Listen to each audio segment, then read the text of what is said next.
వక్రతుండ మహాకాయ సూర్యకోటి సమప్రభా నిర్విఘ్నం కురు మే దేవా సర్వకార్యేషు సర్వదా.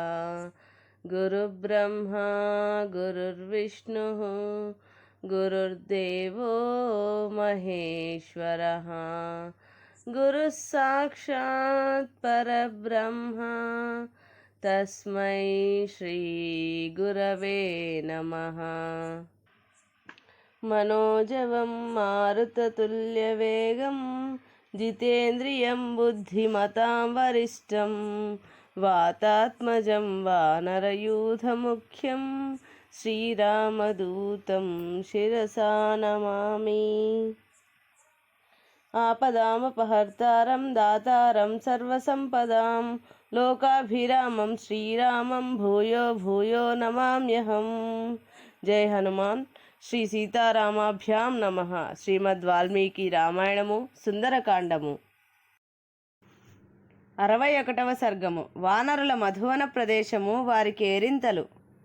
పిమ్మట అంగద ప్రముఖులైన వానర వీరులు కపివరుడైన హనుమంతుడు జాంబవంతుని సూచనను ఆమోదించిరి. అనంతరము వానరోత్తములందరూ మిక్కిలి సంబరపడుచున్న వారై వాయుసూనుడైన హనుమంతుని ముందుంచుకుని మహేంద్రగిరిని వీడి పైకెగిరిరి. మహాకాయులు మహాబల సంపన్నులైన ఆ వానరులు మేరుమందర పర్వతముల వలెను మదించిన మహాగజముల వలెను ఒప్పుచు ఆకాశమును కప్పివేయుచున్నట్లుండిరి. సకల ప్రాణులచే గౌరవింపబడుచున్నవాడును మిక్కిలి ప్రజ్ఞాశాలియు ఎంతయు బలసంపన్నుడును శీఘ్రముగా సాగిపోగలవాడును అగు ఆ హనుమంతుని వారు తమ చూపులతో మోయుచున్నట్లు ఒప్పుచు తదేక దృష్టితో ఆయననే చూచుచూ ఉండిరి.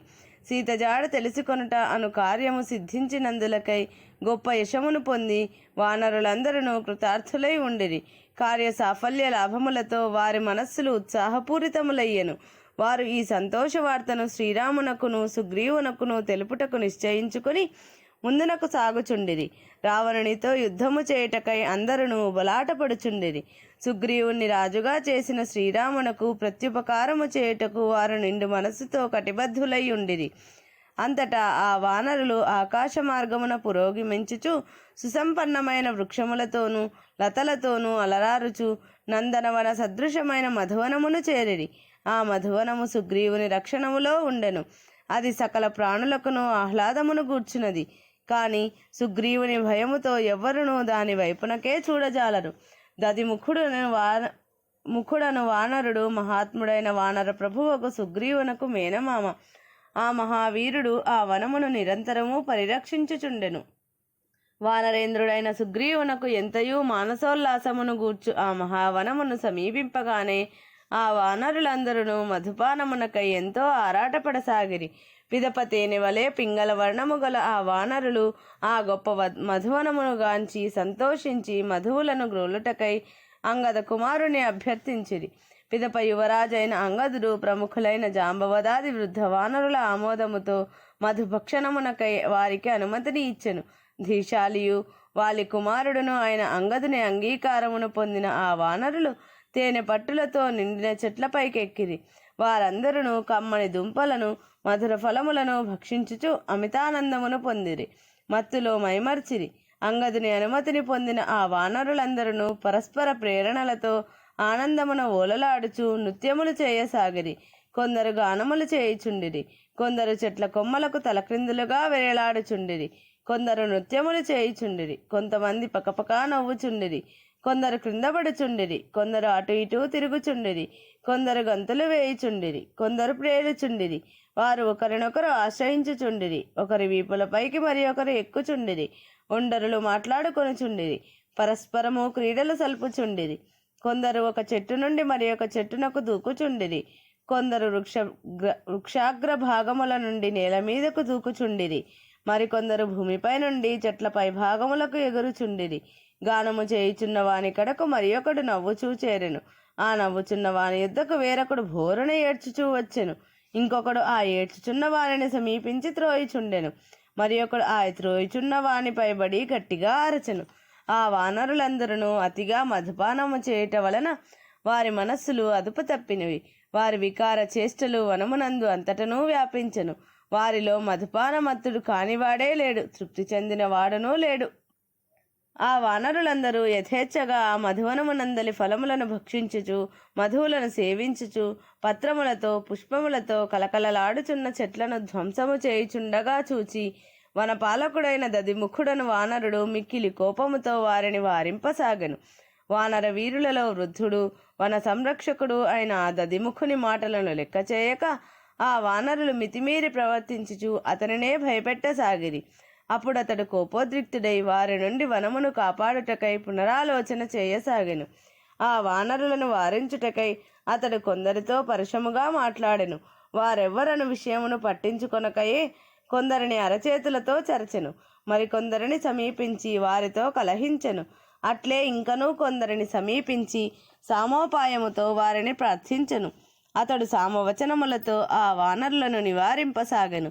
అంతటా మత్తిల్లి ఉన్న ఆ కపివరులు ఎట్టి జంకు గొంకులను లేనివారై దోషమనియూ తలంపక బల ప్రయోగము చేత అతని చుట్టూనూ చేరి భయపెట్టుచూ ఈడ్వసాగిరి. మధుపానమత్తులై ఉన్న ఆ వానరులందరూ ఆ దదిముఖుని గోళ్లతో గీరిరి, దంతములతో కొరికిరి, చేతులతో కొట్టిరి, పాదములతో తన్నిరి, ఆ వనమంతయును ధ్వంసమనర్చిరి. వాల్మీకి మహర్షి విరచితమై ఆది కావ్యమైన శ్రీమద్ రామాయణం నందలి సుందరకాండం నందు 61వ సర్గము సంపూర్ణం. 62వ సర్గము. వానరులు మధువన రక్షకులను దదిముఖుని పరాభవించుట, అతడు సేవకులతోడ సుగ్రీవుని కడకు వెడలుట. వానరోత్తముడైన హనుమంతుడు దదిముఖుని కారణముగా కలత చెంది ఉన్న మనస్సులు గల వానరులతో ఇట్లనెను: ఓ కపివరులారా, మీరు ప్రశాంత చిత్తులై మధువులను సేవింపుడు. మీకు అడ్డువచ్చు వారిని నేను నివారించదను. వానర ప్రముఖుడైన అంగదుడు హనుమంతుని వచనములను విని, ఓ వానరోత్తములారా, ప్రసన్న మనస్కులై మధువులను స్వీకరింపుడు.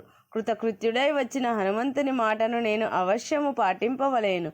అది అకార్యమైననూ సరే, ఇట్టి ఘనకార్య విషయమున ఇక చెప్పవలసినదేమున్నది అని అనెను. ఆ వానర వీరులు అంగదుని నోటి వెంట వచ్చిన మాటలను విని బాగు అనుచు మిక్కిలి సంతోషముతో అతనిని ప్రశంసించిరి. వానరులందరూ కపివరుడైన అంగదుణ్ణి అభినందించి నదీ ప్రవాహము వలె వేగముగా మరలా మధువనమున ప్రవేశించిరి. సీతాదేవిని చూచి వచ్చిన వార్తను విని అంగదుని ఆజ్ఞ వలన నిర్భయులై ఆ వానరులు మధువనమును ప్రవేశించిరి. పిమ్మట వనపాలకుల మాటలను త్రోసిపుచ్చి అందరూ మధువులను గ్రోలిరి, రసవంతములైన ఫలములను తృప్తిగా ఆరగించిరి. అప్పుడు వనమును రక్షించుటకై ఆరాటముతో 100 కొలదిగా వచ్చిన వనపాలకులందరినీ వారి మీద పడి కొట్టిరి. ఆ వానరులందరూ కూడి తమ బాహువులతో ద్రోణముల కొలది మధువులను గ్రహించి త్రాగిరి. తమకు అడ్డు వచ్చిన వారిని చావగొట్టిరి. తేనె వలె పింగళ వర్ణము గల కొందరు వానరులు కడుపు నిండా మధువులను గ్రోలి మిగిలిన వాటిని నేలపై ఒలకబోయిచుండిరి. మరికొందరు మధుపానమత్తులై మధువులను త్రాగగా మిగిలిన తేనె పట్టులతో ఒకరినొకరు కొట్టుకొని చుండిరి. కొందరు కొమ్మలను పట్టుకొని చెట్ల బోదల సమీపమున కూర్చొని ఉండిరి. మధువును అతిగా సేవించి మత్తులో ఉన్నవారు ఆకులను పరుచుకొని క్షీణించుచుండిరి. మధుపానమత్తులైన వానరులు కొందరు పిచ్చి ఎక్కిన వారి వలె సంతోషముతో ఒకరినొకరు ఎత్తి నేలపై పడవేసుకొని చుండిరి. మరికొందరు నడవలేక తడబడుచుండిరి. కొంతమంది సింహనాదములను చేయుచుండిరి. మరికొందరు సంతోషముతో పక్షుల వలె కూయుచుండిరి. మధుపానముచే మత్తిల్లియున్న వానరులు కొందరు నేలపై పరుండిరి. కొందరు వికృత చేష్టలు చేయుచు నవ్వసాగిరి.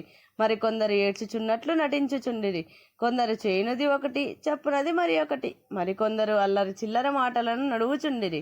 దదిముఖుని అనుచరులైన వనపాలకులను ఆ వానరులు భయపెట్టి బాధించుచుండగా వారు అచటి నుండి నలుదెసలకు పలాయనము చిత్తగించిరి. ఆ వానరులు వనరక్షకులను మోకాళ్లతో క్రుమ్మి నేలపై ఈడ్చుచు ఆకాశమునకు విసిరివేసిరి.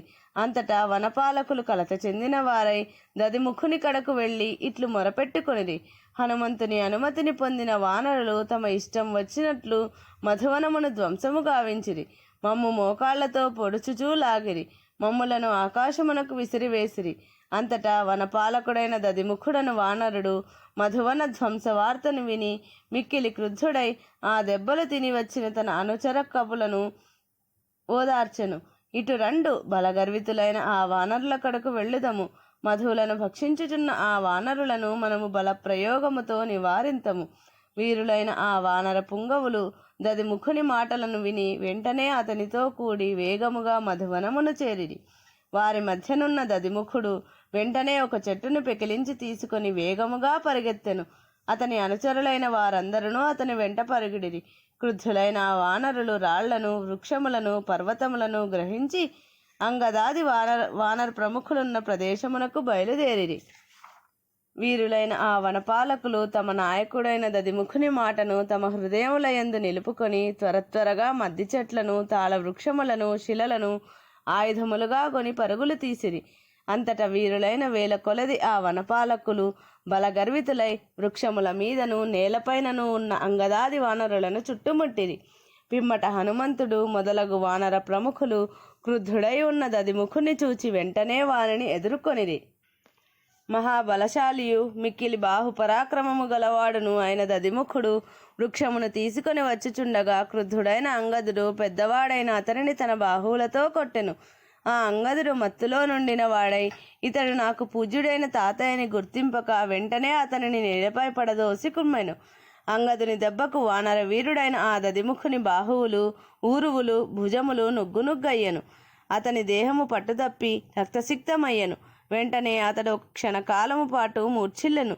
సుగ్రీవుని మేనమామ అయిన ఆ దదిముఖుడు వెంటనే ఊరట చెంది పిమ్మట క్రుద్ధుడై దండమును చేతబట్టి మధుపానమత్తులైన వానరులను నివారించెను. వానరోత్తముడైన ఆ దదిముఖుడు ఎట్టకేలకు ఆ అంగదాదుల నుండి విముక్తుడై తన యొద్దకు వచ్చిన అనుచరులతో ఏకాంతముగా ఇట్లు పలికెను. వీరిని ఇట్లే ఉండనిండు. ఇక వీరితో మనకు పని లేదు. మనకు ప్రభువు, సమయస్ఫూర్తి గలవాడు, కఠోరముగా శాసించువాడు అగు సుగ్రీవుడు శ్రీరాముని చెంతగలడు. అచ్చటికి వెళ్ళుదుము. మనమందరము అచ్చటికి వెళ్ళి అంగదుని దోషములను అన్నింటినీ మన ప్రభువునకు నివేదింతము. మన మాటలను విని అతడు క్రుద్ధుడై ఆ వానరులను శిక్షింపగలడు. ఆ మధువనము మహాత్ముడైన సుగ్రీవునకు ప్రాణప్రియమైనది. ఇది తండ్రి తాతల నుండి ప్రాప్తించినది, దివ్యమైనది, దేవతలకు కూడా చొరరానిది. మధుపానలోలురైన ఈ వానరులందరికీ ఇక నూకలు చెల్లినట్లే. సుగ్రీవుడు వీరిని, వీరి మిత్రులందరినీ తగిన రీతిగా దండించి తీరును. రాజాజ్ఞను ధిక్కరించినందులకు ఈ దురాత్ములు అందరూ వధార్హులే. అప్పుడే దుస్సహమైన మన కోపము చల్లారును. మహాబలశాలి అయిన దదిముఖుడు ఆ వనరక్షకులతో ఇట్లు పలికి వారితో కూడి వెంటనే ఆకాశమునకు ఎగురుచూ బయలుదేరెను. అనుచర సహితుడై ఆ దదిముఖుడు సూర్యపుత్రుడును ధీశాలియు అయిన సుగ్రీవుడున్న వనమునకు మరుక్షణములో చేరెను. అతడు ఆకాశము నుండి రామలక్ష్మణులను సుగ్రీవుణ్ణి దర్శించి ఒక సమతల ప్రదేశమున అనుచరులతో కూడా క్రిందికి దిగెను. మహావీరుడును వనపాలకులకు నాయకుడును అగు ఆ దదిముఖ కపివరుడు తన అనుచర పాలకులతో పరివృతుడై భూమి మీదికి దిగిన పిమ్మట దీనవదనముతో వినమ్రుడై చేతులు జోడించి పవిత్రములైన సుగ్రీవుని పాదములకు ప్రణమిల్లెను. వాల్మీకి మహర్షి విరచితమై ఆది కావ్యమైన శ్రీమద్ రామాయణమునందలి సుందరకాండం నందు 62వ సర్గము సంపూర్ణం.